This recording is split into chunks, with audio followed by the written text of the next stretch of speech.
I am a behavioral psychologist. What you do is you find out what, essentially, you help a person establish their aim, then you break down what they're trying to do into attainable units, and you negotiate with them. You say, well, look, they say, I'm not making use of my time very well, spending 3 hours a day playing video games. You say, okay, hypothetically, how much time would you like to spend playing video games? And they say, well, I could probably spend an hour a day without it interfering with the rest of my life, which is kind of the issue, right? Because if you play video games, fine, but maybe 3 hours means that you're not doing your homework or something, and that's not a good game. So you say, okay, well, I want to play for an hour a day. It's like, okay, well, can you shift to an hour a day right now? And this is supposed to be an honest conversation. And the person says, no, I've tried that lots of times. Every time I try, I just fail. And so you don't say, well, quit failing, go play 1 hour a day, and the problem will be solved. That's a stupid strategy.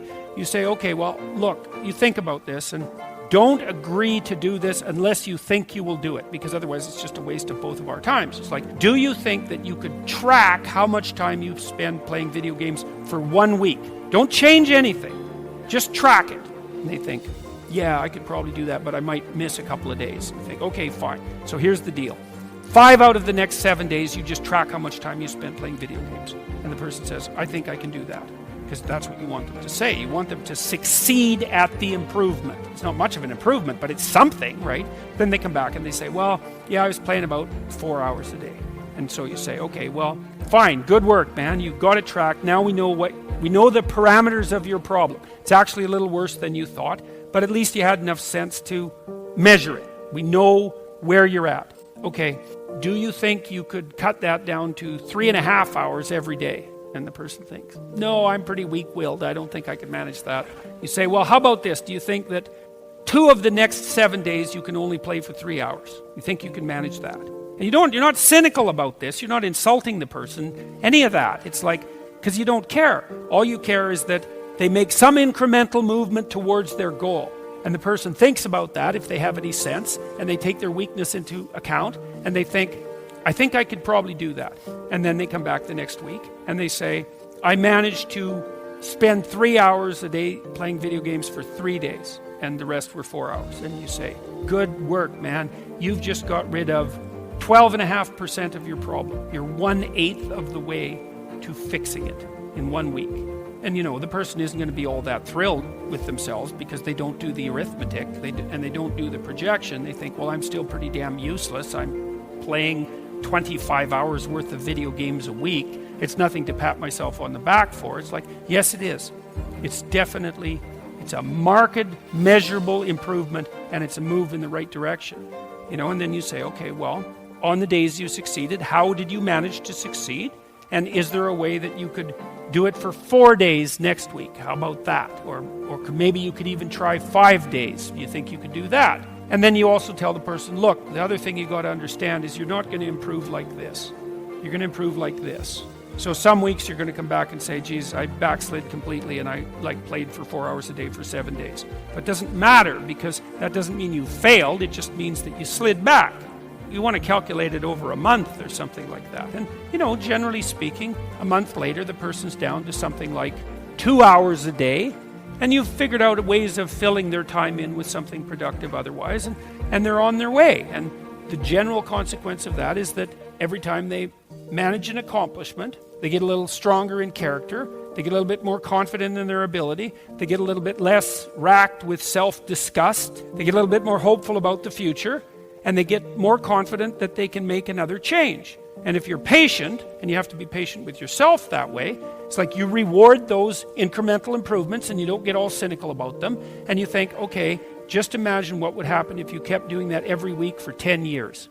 And the answer to that is, things would be so much better for you that you can't even imagine it with that much improvement. Or maybe even with half that much improvement. And so that's a very good way of progressing. I remember a friend of mine that was incarcerated, and for years she had thrown her life away in alcohol and to drugs.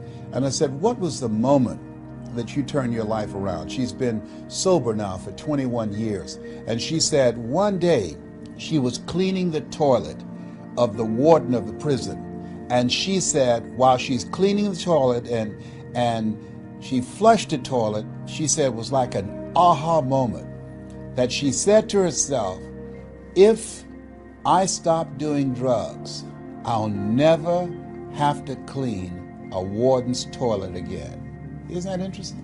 That was like an awakening for her. And from that time to this time, she never touched a glass of alcohol. From that time to this time, she stopped using drugs. From that time to this time, she stopped associating with her friends who were still into drugs, and many to this day, those that are not in jail or those that are not dead yet. That moment, all of us have moments in our lives when it's a wake-up moment. I remember I was 10 years old and working with my mother, and she was on Miami Beach and working for families, wealthy families, and cooking for them, and we ate the food left over from these families that she cooked for. They were kind and generous people. They would say, Mamie, whatever food is left over, you can pack it up and take it home to those children that you have adopted. And I remember looking around these big, beautiful homes, and I said, Mama, and she said, Leslie, what is it? I said, one day, I'll buy you a big, beautiful home just like this. Now, where did I come from? Now, I have a twin brother, and I think that what happened for me that did not happen for my brother, the part of the mansion that he worked in, he didn't have exposure to something that I had. The owner of this home, this wealthy man, he was playing motivational messages every day. I had to keep his office clean and the ashtrays clean of his cigars, and I had to vacuum and dust the bookshelf. But while I was doing that, I was listening to these messages. We become what we think about, by Earl Nightingale. All of us are self-made, but only the successful will admit it. Always strive to get on top in life, because it's the bottom that's overcrowded. I did not know at the time that my mind was being programmed. See, if you look at yourself and look at your goals and look at your dreams, here's what I know. You have to really program your mind for success. You have to program it deliberately. Because of that exposure, my brother didn't get that. He was in another part of the house. But because of that exposure, it did something for me. It changed my mental blueprint. And I can say to you that as you take the time every day, just if you didn't do anything but 1 hour a day, listen to things to build your spirit up. Listen to things to fortify your faith. Listen to things that will cause your mind to grow and to expand. I can tell you, based upon my own experience, there are things that you can do that you don't even realize. You want to keep a social distance from poverty, social distance from hard times, social distance from being poor, social distance from living a life of mediocrity, social distance from people who are not going anywhere, a social distance from people who don't want anything, social distance from people who don't have goals and dreams. Why? Because they rub off on you. This road that you want to get on, this life that you're seeking, it's uncommon. It's different. And sometimes it's lonely.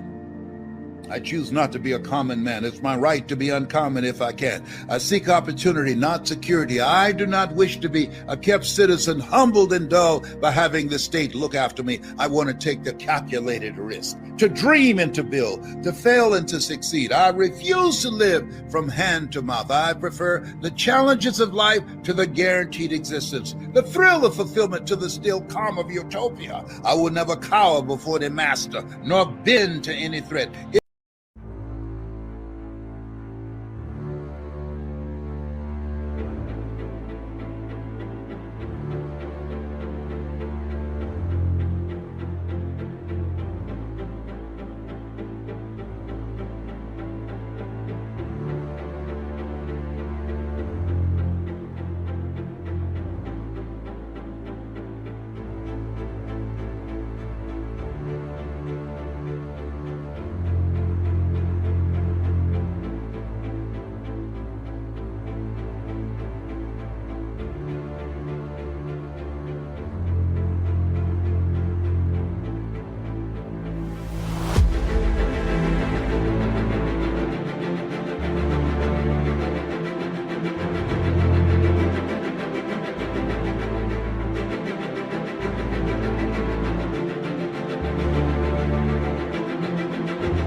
my heritage to stand erect, proud and unafraid, and face the world boldly and say, this I have done.